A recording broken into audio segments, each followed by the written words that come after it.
Hey guys, welcome back to the AutoHound. And yep, we're here. Today is Sunday, the 19th of September, 2021. So, what's new? What are we going to talk about today? Well, I think the first thing I'm going to start talking about is well, first of all, how do I get live stream people come in here and actually have conversations with me? Just kidding. Nobody knows about me just yet. So, I'm just typing away here. You'll be seeing me looking down and around and all that stuff. So I just want to make sure, if anybody does come in the room, you actually get to see what's going on. Number one, I want to talk about what I plan on doing. So I think I mentioned this in my last live stream, and I'm going to kind of just repeat myself because nobody's here just yet. Hopefully, when you do watch this, you'll actually see what my plans are. Number one, I'm still going to upload posts on Wednesdays and Fridays. Those posts will go live at 11 o'clock in the morning. I edit them up and then I get them all ready to go. So when I'm at work, they actually go live, which is really cool. The other thing that I've started to do is a live stream. I'm going to do it once a week for a while. And we'll see if it gets any traction. If it does, then we're going to keep doing it. If not, then I'm not going to. However, I'll probably do a live stream once every 3 months if that's not the case. So what I plan on doing is, like I said, the live stream. And I really look forward to people coming in and saying hello. It looks like we actually have somebody who just jumped on right now. I can't see who it is.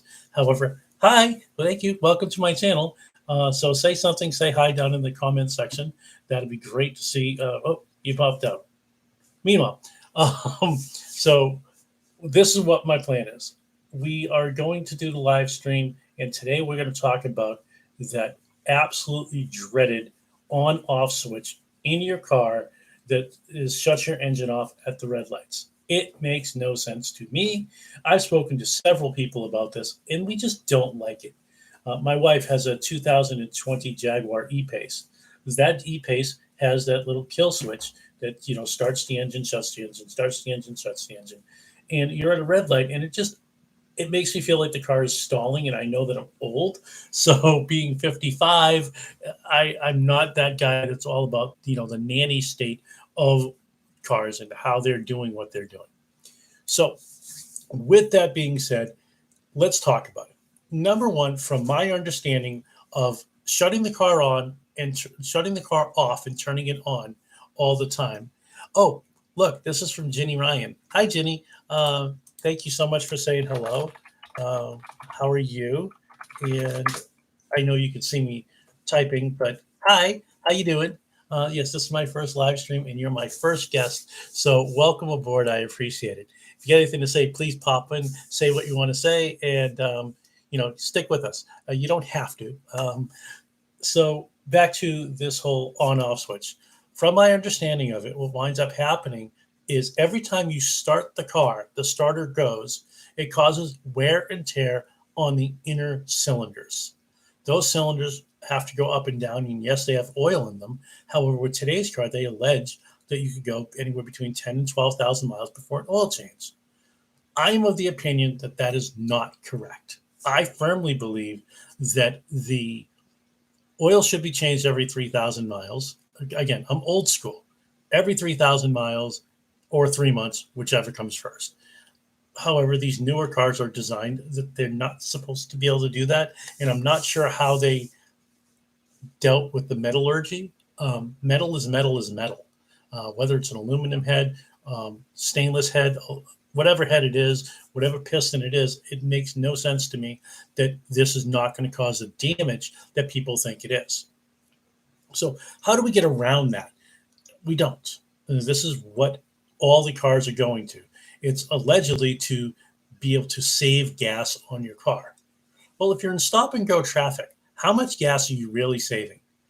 The car shuts off for 30 seconds, starts back up, 15 seconds, starts back up. How much gas are you really saving? At $3.40 a gallon? I don't think that you'd be able to be saving even 1/10 of that. If anything, you might want to start what's called hypermiling. And hypermiling is when you use neutral as when you're going downhill to maintain momentum, and you very rarely press the gas. And when you do press the gas, you're not mashing down. You're using momentum to keep you going. In some cases, hypermiling can get you up to 50, 60 miles to the gallon if you do it correctly. Look it up on YouTube. There's a ton of stuff on hypermiling. And there's also one that was on the TV show Wheeler Dealers. And Mike Brewer went around and he was hypermiling with somebody who that's all they did. And he came into a corner really, really fast, almost like an unsafe speed. And in my opinion, and spun around, came around the corner, and it was just aggressive. I think you put more wear and tear on the car that way. So back to this little on-off switch that we have in the cars. The ideal thing for me is that you're constantly keeping the car on. If you're revving at 600 to 800 RPMs, you're not wasting that much gas. You're just not.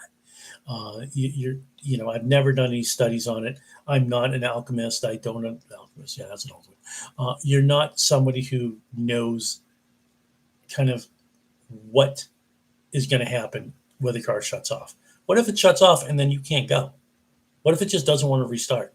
It's an electronic nanny. So electronics go out, computers go out, CPUs go out, MCUs, which is the master control unit, those go out. In my wife's car, she has two of them.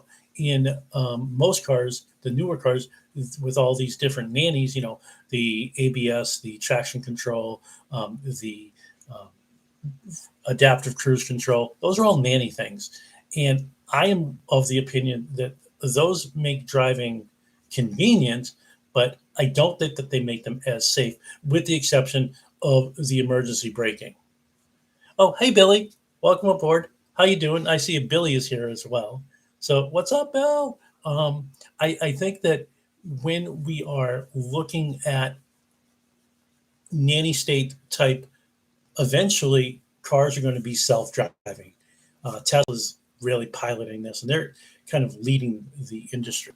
And I'll talk about Tesla in just a few moments. But interestingly enough, if you look at all the other cars, Cadillac has their don't touch the steering wheel, let it just self-drive. A lot of these cars are doing self-drive. I don't think that self-drive is a good thing either. That being said, let's talk a little bit about Tesla. If you haven't invested any money in Tesla, you need to. Tesla is not a car company. Anybody that tells you they're a car company is wrong. Tesla is a data company. They are all about data. For every single solitary foot that car drives, any Tesla reports that all back up to the Tesla servers to re-navigate and remap the roads that we are currently driving on, which means that eventually every single inch of this planet that a Tesla has ever been on is going to be in a mainframe showing the roads, the conditions, everything. And that not only is scary, but it's really cool. Think of it for a second. Every mile that you drive, every foot that you drive, every inch that you drive is all going to be done on Tesla. Tesla is going to be able to then say, we can self-drive any car in the world. And they're going to. Tesla is going to be the $5,000, $6,000, $7,000 a share. Right now, I think they're $750 per share. I'll check that right now. And so Tesla, as you can see, is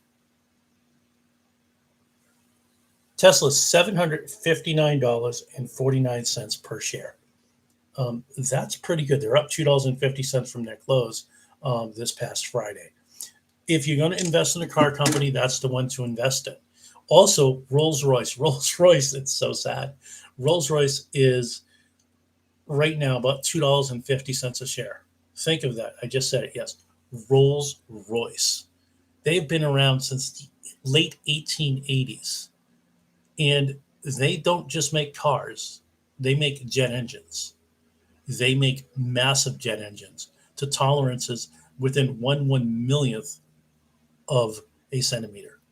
That's really tight tolerances. I actually was fortunate enough when I was in the golf business to go to a casting company. And what I mean by casting is they're a metalworking company, and they use a lathe and they use CNC machines, and they cut these beautiful aluminum molds so that they can make these parts for the jet engines. And they're within 1/1,000,000th of a centimeter or millimeter or micrometer, excuse me. So they're really, really tight tolerances. And to see that stuff being put together is pretty cool. I actually saw them building a jet engine for the new 747, and I thought that was neat. Uh, that being said, so what questions do you have of me? I'm the AutoHound, so ask me some questions. Uh, Billy's here, Ginny's here. I'm looking forward to more people being here. So the more people that jump in, the better it is. And we're going to say hi here. And hopefully some more people come in and join us. I don't know what to talk about. My wife tells me I talk too much. So let's kind of just do a quick little tour. Up there, that is my, okay, this is backwards. So that's one of my putters that I used to invent. Way down over there is going to be my little radio flyer wagon. Over there is just a bed thing, a headboard, and the studio couch. We got some nice, really, we got box lights over here to kind of get some good ambiance going. And this is cool. Watch this. Alexa, turn on the studio. Then Alexa, turn off the studio. All right, that's pretty cool. I'm sorry, I like that. Technology makes me laugh because I'm both addicted to it and I hate it at the same time. So let's talk about my car ride today. Well, first of all, the car show. My wife and I, we went to the car show in Boston. It was an all-comers car show. It's at the Lavalier Industry Museum. If you are not a member, please join. You will get in for free every time that you go. You'll get discounts. You'll get special events that you could go to. In addition to that, the proceeds go to really good causes. They have one of the best indoor museums you'll ever see for cars. If you happen to get a chance, go over there. It's in Brookline, Mass, and go downstairs in the downstairs area.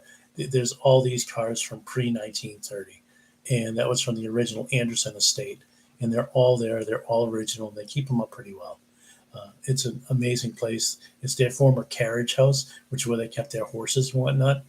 They took some of the dresses from the Anderson women and the equipment from the original tack barn in the Anderson estate, and they put it into this beautiful museum.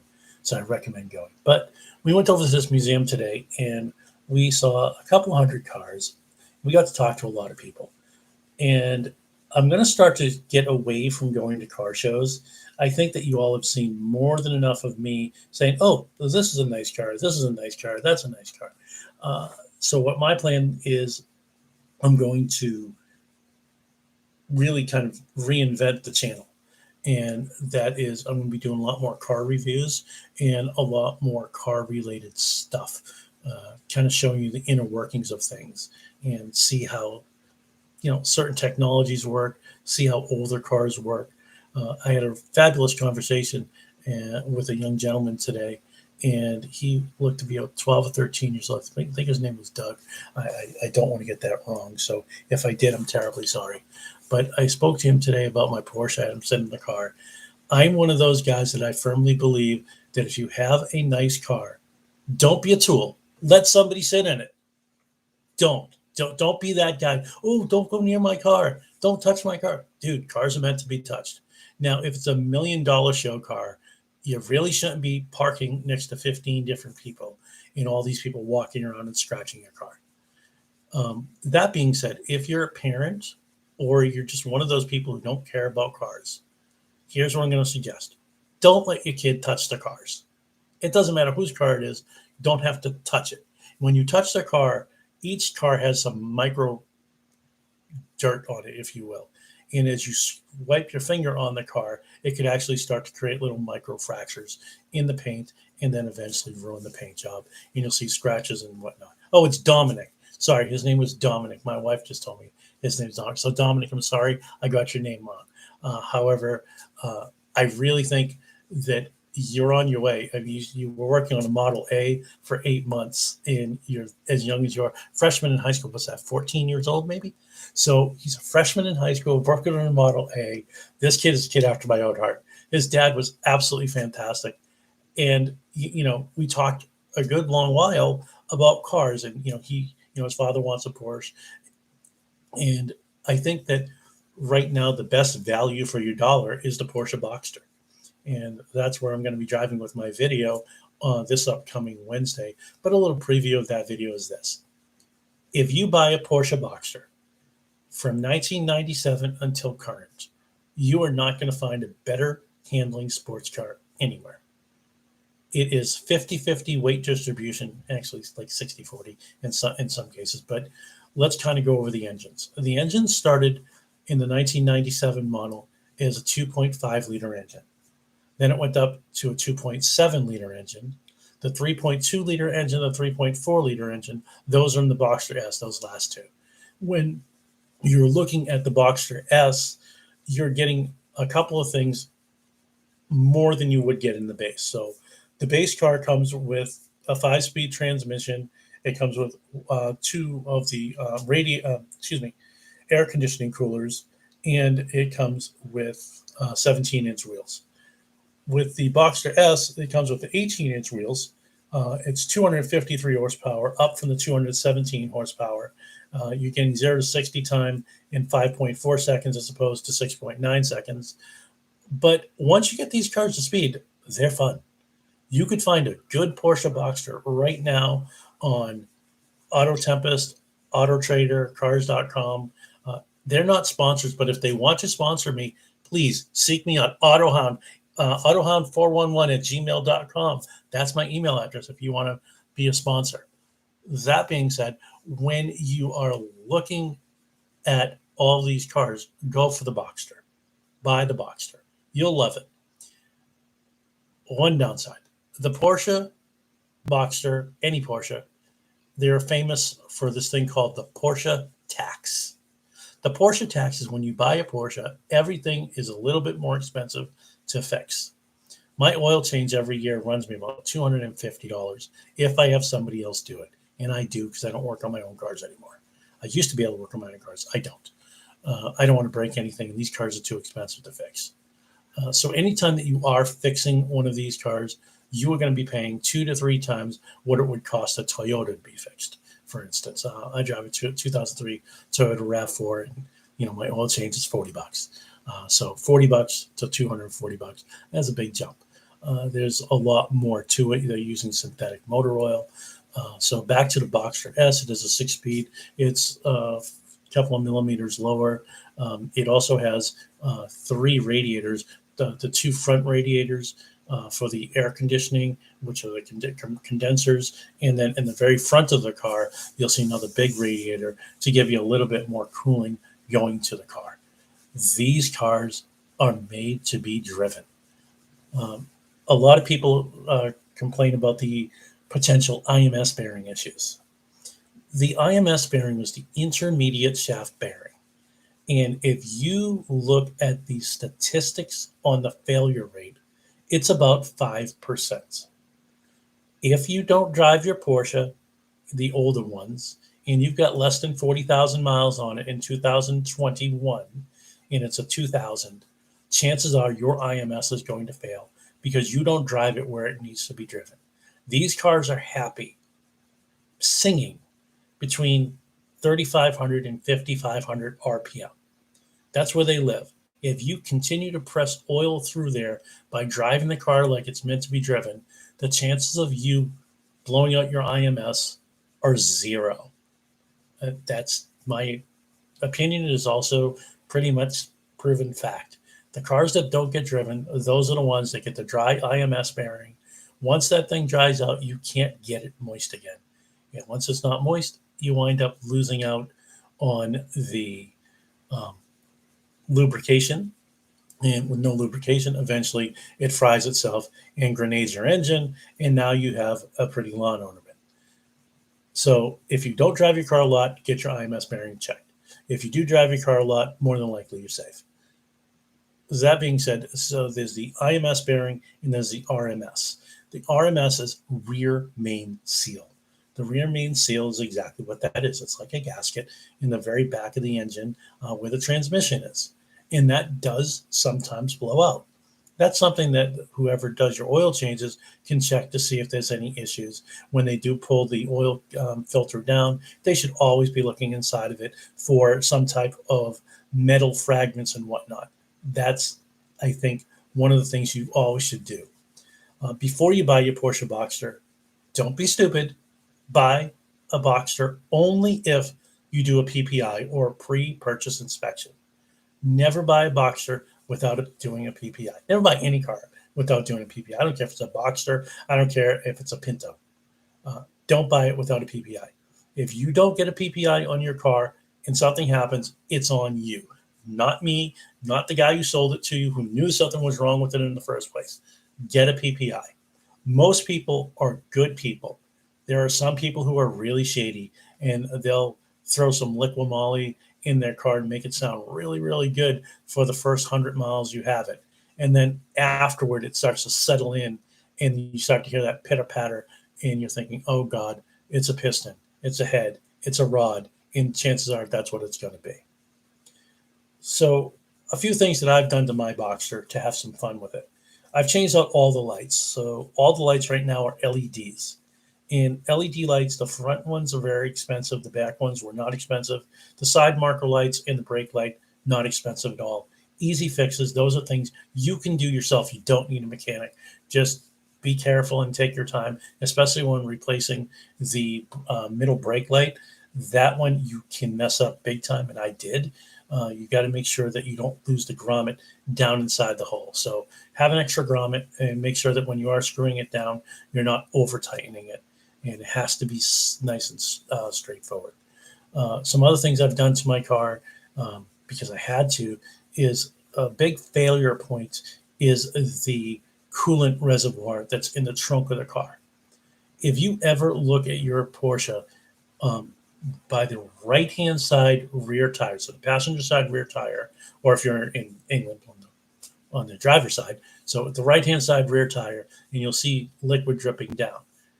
If you see your coolant light flashing, that will tell you that there's a problem. And if you don't see anything leaking, go open up your trunk, pick up the floor mat, and feel around. And if it's wet back there, chances are you'll need to replace that part.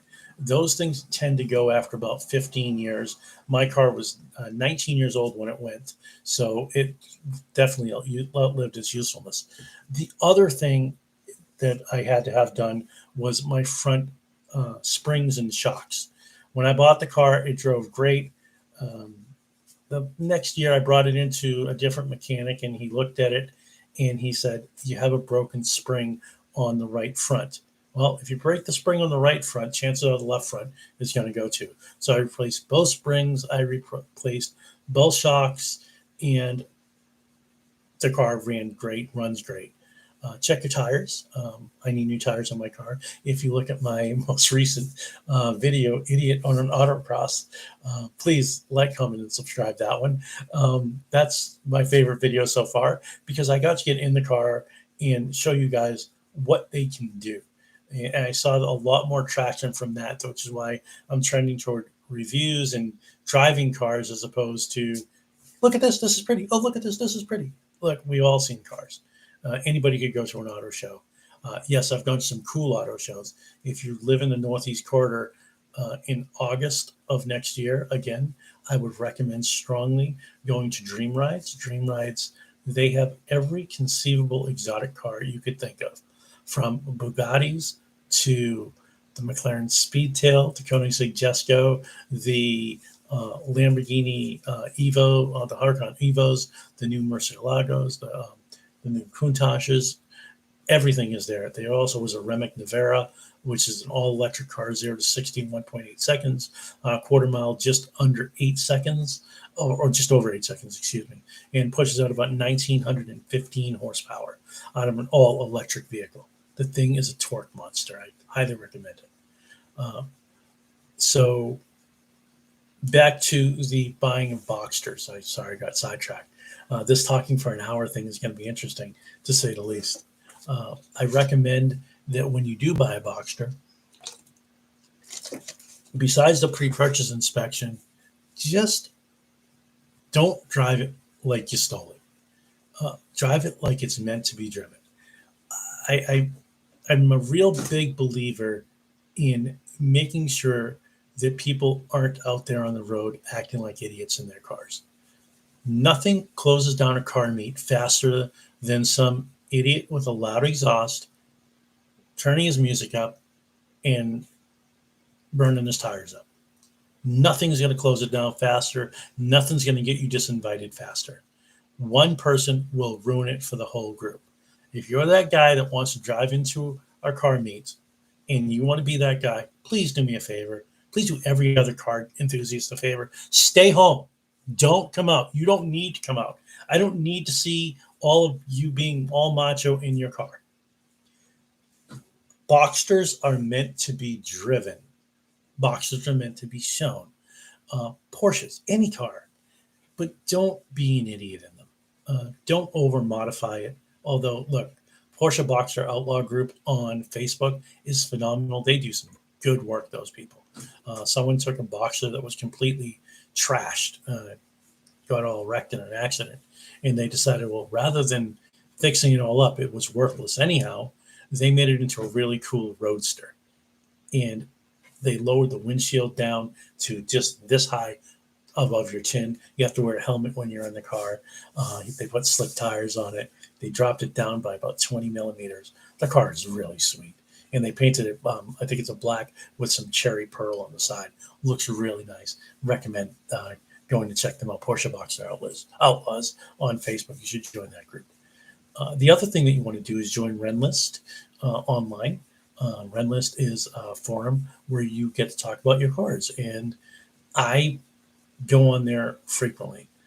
And you get to learn a lot. If you do buy a Boxster, any problem that I've had with my Boxster, I've filmed.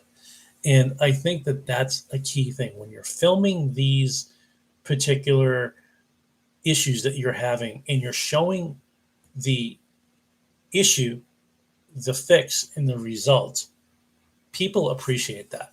I can't tell you how many times that people have reached out to me and said, oh, that was a good video that you showed on when your car got flooded. Speaking of flooded, now, I didn't get flooded in like a street flood because I'm not normal. Normal stuff doesn't happen to me that way. The Porsche Boxster has an inherent design flaw in the earlier years, anything pre-2005. Underneath the clamshell, which is the part of the car that comes up with the, it comes up like this, and the roof comes out of it. In there, once that's in service position, and you can look that up, which is about halfway up, there are two drain holes all over this foam fabric. If you don't clean out those drain holes once a month or after good soaking rain, you may get some clogging issues. If it clogs, the water will build up and seep over into the cabin of the car. Fortunately, mine was covered by Haggerty's Insurance. I recommend Haggerty's because they're a phenomenal company. Look, shift happens in Haggerty's. So I recommend them. The rates are really good, but they fixed it under an act of God. And, we cleaned out everything. Now I have a trombone cleaner. Yes, an actual trombone, thing to play. So if you use the trombone cleaner, you do it once a month just to make sure that nothing is getting caught in those drain holes, unless you store it inside. However, if you are out and you do get stuck in the rain, make sure you just check those areas, because if any leaves or debris gets in there, mine was all filled with those little tiny helicopters that come from trees. And sure enough, I had hundreds and hundreds of them in there when the mechanic went to clean it up. That wound up being fairly expensive, because right underneath the driver's seat of any Porsche Boxster is the ignition immobilizer CPU. It is the stupidest place to put anything electronic. That should have been on the back wall of the car, away from everything. Run the wires a little bit longer. Who, in ever their infinite wisdom at Porsche, decided to put that there needs a slap upside the back of the head. Honestly, that's just ridiculous. However, it got flooded. It went to a company called ECUDoctors.com from my mechanic, and they did amazing work. What my mechanic did is they removed the seats, they removed all the carpeting, dried all that out, no mold smell at all. And they sent this off to ECU doctor. I think they're in New Jersey. ECU doctors needs not only the key, the immobilizer, and the one that's in the trunk attached to the wall. They need all three of those in order to complete the setup. You send it down to them, they do whatever they have to do, and then they send it back. The car has worked flawlessly since then. However, I did spend an extra $135 on a waterproof immobilizer case. So, and I then had them drill 2 more holes in the bottom of the car just in case any water got there. I don't mind. They put some grommets there so the water will leak out. It won't rust. My opinion is you can never be too safe with water coming into your car and getting it drained out the best that you can. That is important. Some other modifications I made to my car, I put a new radio head unit in, and it's a double din. And the cool part about the older Boxers from 1997 to 2004, 2005, you could actually move the climate controls up or down. So I moved my air conditioning climate control all the way down to the bottom. Right above that, I have a little storage compartment where I can put my wallet or my phone. And then above that is I have my double din radio.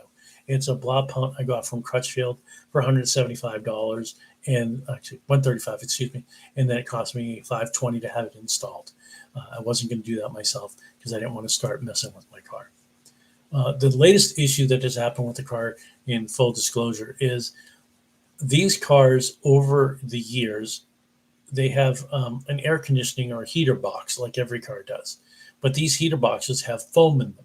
The foam over 20 years deteriorates. And as it deteriorates, the flapper valve on the inside of the box closes and opens, but it just allows the air to pass through. So it doesn't shoot it up to all the vents in the car, thus causing it to not work properly or get cold enough. So next year, that's one of my tasks that I'm going to do is I'm going to have my mechanic take the dashboard apart. There's 2 ways to do it. There's the cheap way, which you cut a hole down the middle behind the console, and then you could tape it off. However, I'm going to do it right because I don't want there to be any issues down the road.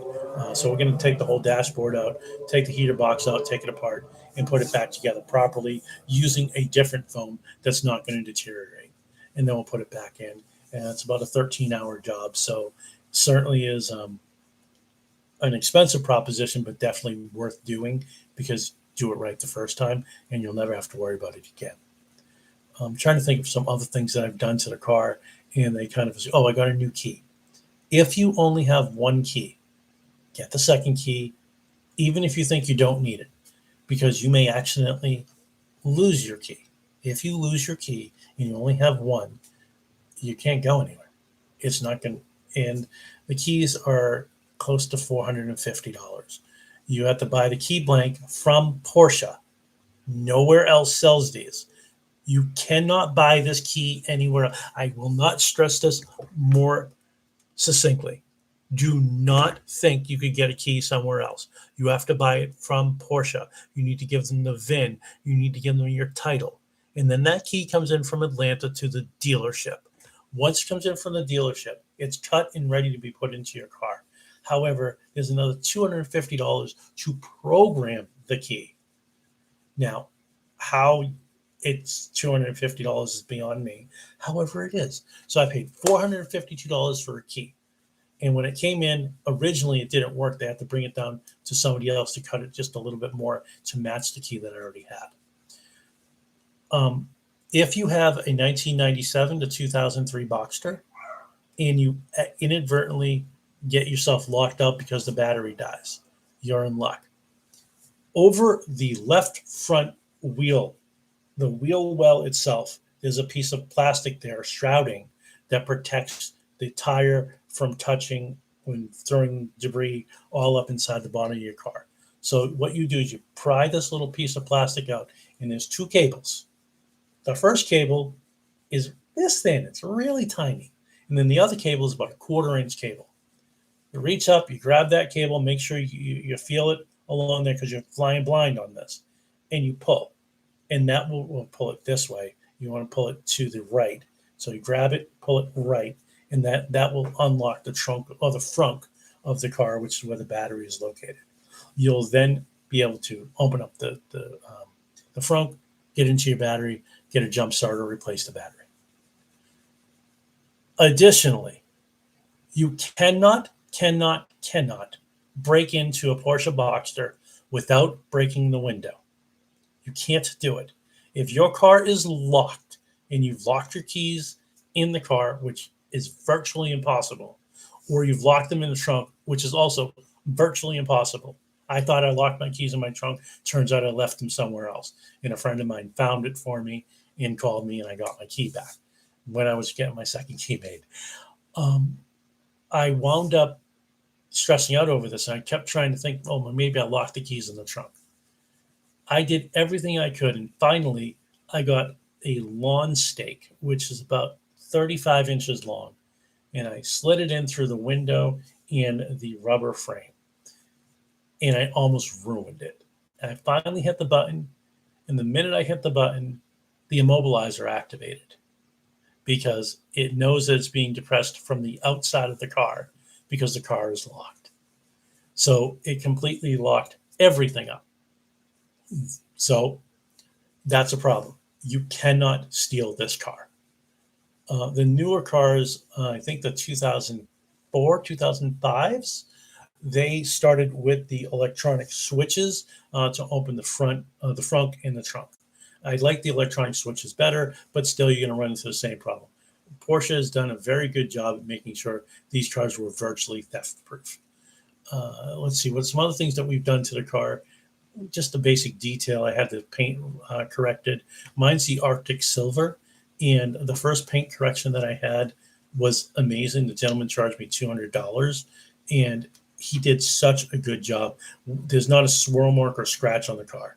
I just recently had it detailed, and he was remarking at how perfect the paint was. These cars hold up incredibly well. If you do buy one, I recommend some type of ceramic coating or Expel paint protection film. So PPF has come a long way. With PPF, generally what used to happen is you'd put it on your car and it looked great for 6-8 months. And then the sun would yellow it and the ultraviolet rays would eat away at it. And then you have a yellow looking paint. Now the new Expel stuff, the new PPF doesn't have that issue. It doesn't yellow. The good stuff is worth paying for. Don't buy the cheaper stuff because invariably you will regret it. Again, first-hand experience I'm talking from. Don't buy the cheap stuff. Next year, my car is going to get ceramic coated. I've had enough rock chips on my hood where I'm not going to win any concourse points. But at the same time, it would be, I think, useless to put in any paint protection film because, look, if I'm going to do that, then I'm just going to respray the entire front of the car, including the bumper. That's the downside to the Boxster. It does get, because of the speed that it goes at, you do get a few more rock chips and whatnot. Keep the car clean as you can. Sometimes it just doesn't happen. So moving on to my final 20 minutes here with you all, 21 and a half minutes. Does anybody have any questions? If anyone have any thoughts? Looking? No, nobody. So I'm not sure what to say for another 20 odd minutes. So let's kind of move to the next evolution of what we're going to do.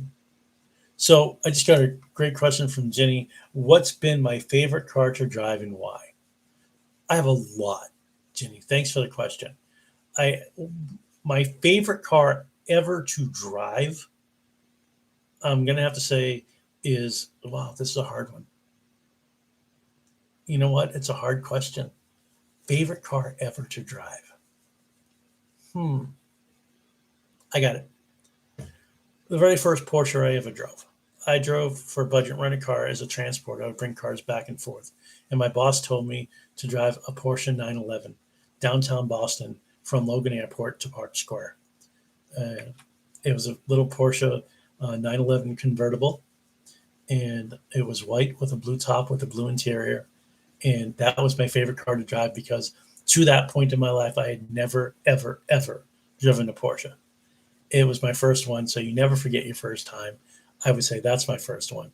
Um, as far as cars that I've owned, my favorite one to drive, it's my Belle. It's my her name's Belle, by the way. It's my Porsche Boxster. She's my baby, and I love driving the car. She's fast enough to um, have fun in, but she's not obscenely fast where you're going to get yourself into a lot of trouble. She's been a really good car. I've driven a lot of neat cars. A friend of mine owned an exotic car rental business. I've driven Vipers and Porsches and Ferraris and BMWs and Mercedes and Jaguars. In Corvettes, I drove a lot of Corvettes. And those were really fun cars to drive as well. But I don't think anything pound for pound, dollar for dollar has given me the smile that I get on my face every time.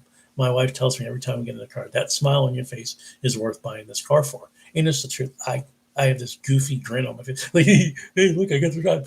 And I really feel like that every day. And I'm blessed to own it. And, first world problems. Oh, I have a Boxster. So, I think it's great that you asked that question. So thanks a lot, Jenny, for asking it. Um, we, my wife and I, we go on 100-mile journeys. So some things, ideas that you might want to do with your car. If you have a significant other, if it's just you yourself, and you decide, hey, you know what? I want to go out and I want to have fun in my car. Take your map and get a compass, not a road compass, but an actual compass for mathematical equations. And you circle, you figure out how much an inch is on the map, and you do 100-mile journeys. And anywhere in that 100 miles you go to that day, it's not even a tank of gas. It's a half a tank.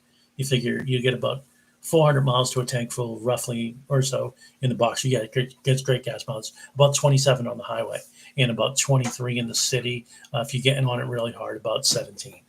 But about 27 on the highway.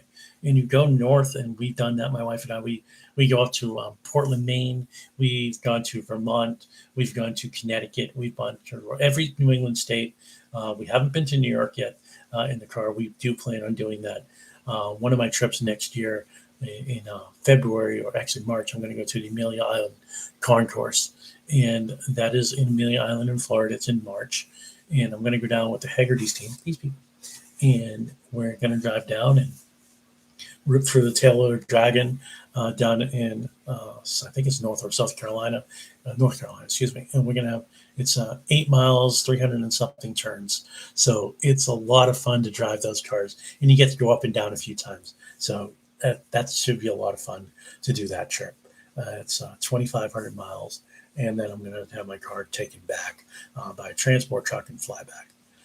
That is cool. So yeah, 100-mile journeys, I recommend. Not only do you enjoy driving the car, but it's the memories that you create along the way. When I was younger, I didn't really look at how things really were, but it's the time that you spend with people and the time that you invest in people and they invest in you. You drive in a car for 2 hours, 3 hours with someone, you have conversations you never thought you'd have before. And it's funny, if you want to get to know somebody, go for a ride. And don't go for a 15, 20-minute ride. Go a couple hours. You'll get to know them. And some people prefer to drive in silence. Some people prefer to drive with the music blasting, or if they're reading a book, or those are all good things. And we've been very fortunate, my wife and I, to be able to do these things. And we look forward to continue to do them. And I look forward to still doing some car shows, not a lot. More reviews again. And if anybody has any other questions, oh wait, there's only one in the live chat. So hi, Jenny, more questions if you have any. I got into being an AutoHound because I love cars. And I think that the auto part is cars, and the hound thing is I've got two wonderful dogs. They're both rat terriers. One's named Tebow, one's named Bella. They're 11 and 10 years old. Tebow's going to be 12 in November. And so I put Auto and Hound together. So we got AutoHound. My friend my son's friend Jordan, who's like a second son to me, he, with a little bit of direction from me, came up with this fantastic logo that we use, and I've gotten many compliments on it. I did model it after the Porsche logo. However, instead of the stallion that's in the Porsche logo and the olive trees, I just did the black and the white. So, great question, Jenny. So Jenny just asked, what's going on at the Newport Mansions in October? If you're a Porsche guy, actually, the hell with it. Excuse me, the heck with it. If you are a car guy, on October 2nd, down in Newport, Rhode Island, they're doing the Concours d'Elegance down there. It's on the same lawn as the Elms Mansion, which was owned by the Vanderbilts back in the early 1900s. Beautiful, beautiful mansion. And my car is going to be there. It's going to be our very first true judged event. I'm not going to win anything, nothing. My car is not a Concours car. So that to me is going to be a really great time. I'll make sure I bring my detailing stuff, get the car as clean as I can, but she's not going to win, but I don't care because it's just going to be about the experience. I'm going down with a couple of friends of mine and I'm going to review a couple of cars down there. One is my friend Paul's Porsche 930 Turbo. What a beautiful car. And also I'm going to be reviewing my friend Justin's 1993 which 1993 Porsche 911. It's a Porsche event, however, lots of other cars do go. So my wife and I, we actually did the Newport trip from Boston here, one of our 100-mile journeys. We stopped first at the Topiary Gardens. So if you go online, go to newportmansions.org, I think, and you could buy tickets for the Topiary Gardens and the Newport Mansions. Go to the Topiary Gardens first because they're on the way into Newport. They're in Cumberland, Rhode Island, and they have amazing gardens. And they do all different shapes of animals and these beautiful flowers and little flying pandas or bumblebees. My friend Lauren calls them flying pandas. So bumblebees are flying around. It's a fantastic time. We have a lot of fun with it. Then we went over to, my wife and I, we went to the mansions. We looked at the Vanderbilt mansion first. And then we went to the Marble House. And the Marble House, I didn't think was going to be as spectacular, but it was. The Marble House is all marble from all across the world, from China to Iraq to Italy. Some beautiful, beautiful marble. And then up back, the woman who designed the house was really into Japanese culture. And she had a Japanese tea room built on the back of the house. Well, about 300 yards away, but the back of the house. And it's an actual Japanese tea room. You could go down there and they do serve tea in little kind of snacks. And it was an amazing time. And Jenny and I, my wife, she's the one who's I'm talking to now, which is kind of strange. But when you all see this, hopefully you'll laugh and make your comments there. But we've been having a lot of fun doing these journeys. Jenny's funny when she's in the car.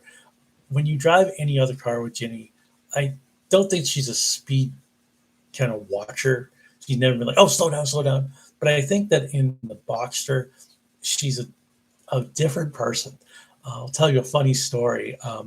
We were on the Kangamangas Highway. I'm expecting her to say no any second. We were on the Kangamangas Highway up in New Hampshire. And again, one of our 100-mile journeys. We started off and we're zipping along and having a grand old time. And there was a nice big open wide stretch, and I turned the music up a little bit, and we were just ripping through. And she just said no, but I'm going to say yes. Sorry, honey. So we wound up going relatively quickly through Kangamangas. And I would say 3/4 of the way through, there was someone in an SUV, and my wife goes, oh my God, they shouldn't allow cars like that on this road. I couldn't stop laughing because my wife is not that person. She's the person that is like, everybody deserves their fair shot and everybody's equal and whatnot. But this was just, my wife's like, we were just having too much fun. And it's funny because sometimes I'll turn over and I'll look at her smile on her face, and she doesn't know I'm looking. But I'm like, yeah, I know. She's smiling. She's having fun. Uh, so in our last 10 minutes here, uh, I'd like to thank everybody for watching my videos. It's so funny. We hit 100 views in 9 hours. Now, I know that's small potatoes. That's nothing. However, for me, it was huge because it's the first time that's ever happened. So it kind of shows me what people want in the channel. They don't want car shows. They want reviews. They want real drives. They want someone who's going to go out there and have some fun with their car. So we're going to do a lot more of that, even in my Porsche, or my wife's Jag, or my um, Toyota Rav4. It's just going out and having fun and showing people what type of fun you can have. I'm super thankful for that. We we don't need to spend a lot of money to have fun. Now, speaking of that, I have a video in my series here about how I got started. So I'm just going to share some information. When I first started this, I had a little Sony camcorder, and a little tiny Sony camcorder, and that's all I shot on. And I use a editing software. It's called Cyber Director um, Power Pro, and Cyber Director is a really good um, software for beginners like myself. You got to work on your editing. Number one, get good with editing. I'm still working on my editing. I think I started a little too late on the editing, and it's been a learning process.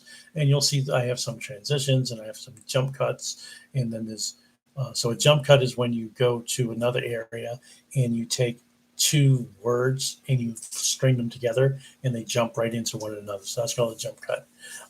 Then you have other things like transitions, which will slide one scene out, sliding a new scene in. You want to try to make things as even as possible so that people don't get discouraged. YouTube is fickle. YouTube, you need to make sure in order to get monetized, you get 1,000 subscribers and 4,000 watch hours. Now, it's a lot, and I'm only at 63 subscribers. So thank you for every one of my subscribers that watches this, and for non-sub stuff, do watch this stuff. Recommendation is don't worry about the subs; those will come. But to get monetized is 1,000, 4,000. So once you do get monetized, they pay you based on the average retention time. So you need to be able to have subscribers watching your whole video in order to make the most money that you can. I've made $0 from YouTube, and I've not spent a lot of money on this project. I did go out and bought some business cards. I did eventually buy a new camera because my microphone was picking up way too much wind noise. So this is my new camera. This right here is the Sony ZV-1. I think this is a great camera. It's made specifically for vlogging. So if you're vlogging right here, you could see what you're filming right there as you're looking at it when it's on the tripod. You want to make sure you invest in a wireless lavalier microphone. I bought mine from Movo. It actually connects to my waist, and I run it up my shirt, and I put it right about here in the middle of my chest. You don't want it up here because then you're going to be blasting people right out. So you want to make sure that you are, keep it down low and make sure you put a windsock on it. Otherwise, you can get all sorts of wind noise. Cyber Pro does have a wind noise reduction. However, it makes you sound a little more robotic on the thing, and I don't like that. And then I also wound up buying another microphone, what's called a shotgun microphone. It's got a big kind of tail on the front of it, and it looks a lot like this. And this is a shotgun microphone. This is a different one. This is the one I'm talking on right now. So you guys probably just got blasted out.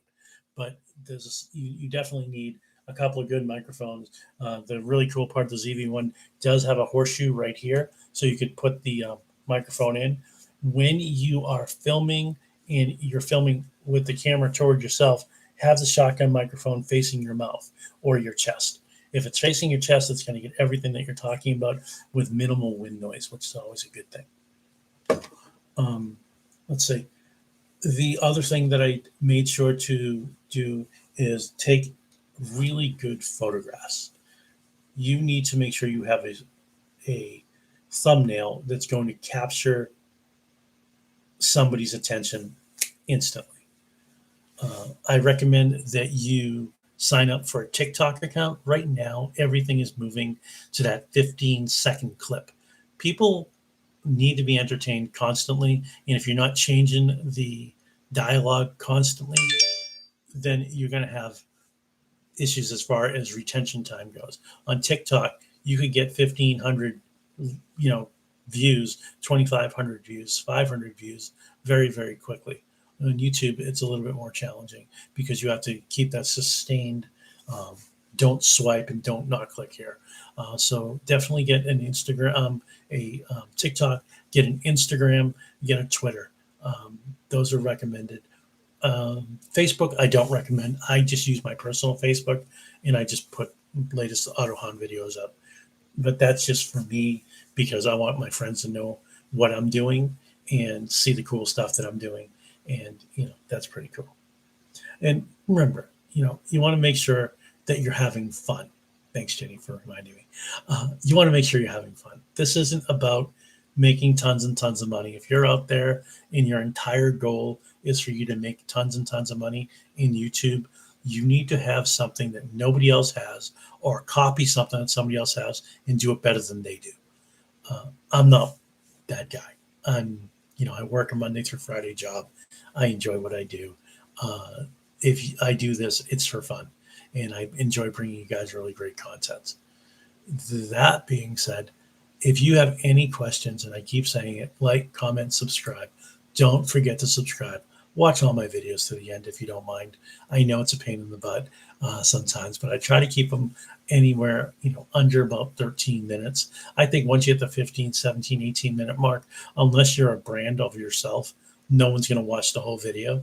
And you're just really spinning your wheels. I would start off anywhere between 6 and 8 minutes and then build my way up from having that quality 6 to 8 minute content and then build up to 10, 12, 14, 18 minutes. And don't fall in love with your subject. Don't marry your subject. A lot of people are married to this 40-second clip that they really, really like. But I bet you if you take that clip and you reduce it down to 8 seconds or 9 seconds, you'll get a better bang for your buck as far as retention time. You should be switching scenes about every 6 to 8 seconds on YouTube, switching your camera angle, switching your lighting around, doing something. When you're in a live stream, I've never done one of these before, except for the test one I did last week. This is just me, just blah, blah, blah. I don't know how many people are going to watch this right to the end. Certainly, I know Jenny's in the room, and I appreciate that. Thanks for the support, honey. That being said, we're about 2 minutes away from me shutting down.